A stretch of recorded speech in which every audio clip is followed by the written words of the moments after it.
Монгол Улсын их хурлын дарга Мэй Гомбын энх болдод бүгд найрамдах социалист Вьетнам улсын ерөнхий сайд Nguyen Xuan Phuc браалгалаа. Улсын их хурлын дарга энх бол эрхэмсэг ноён Nguyen Xuan Phuc таны ASEAN-ийн дэд түвшний 11 дугаар уулзалтанд оролцож байгаа явдал болон Монгол улсад ерөнхий сайдын урилгаар хийж байгаа аль биесны альчтал бол манай хоёр орны харилцаа хамтын ажиллагааг ойрын ирээдүйд хөгжүүлэхэд чухал ач холбогдолтой юм а. Монгол улс анхудаа их орондоо зохион байгуулж байгаа ASEAN-ийн дэд хэмжээний уулзалтын бэлтгэл ажилд дэмжлэг үзүүлэхийн зэрэгцээ дагалдах уулзалтуудад Вьетнам улс онцгой ач холбогдлогч төлөөлөгчд оролцож байсанд талархал илэрхийлье.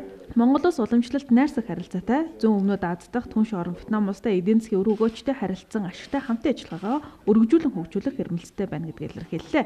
Бүгд найрамдах социалист Вьетнам улсын ерөнхий сайд Nguyen Xuan Phuc улсын их хурлын дарга цаг зав гарган хүлээн авч уулзсанд талархал илэрхийлээд өнгөрсөн хугацаанд бүгд найрамдах социалист Вьетнам улс Монгол улсын найрсаг харилцаа хамтын ажиллагаа амжилттай үргэлжилж ирсэн бөгөөд эх жилүүдэд хоёр орны харилцаа хамтын ажиллагааг хэрхэн хөгжүүлэх талаар Монгол улсын ерөнхий сайдтай санал бодлоо солилцсон болоход дуулгалаа.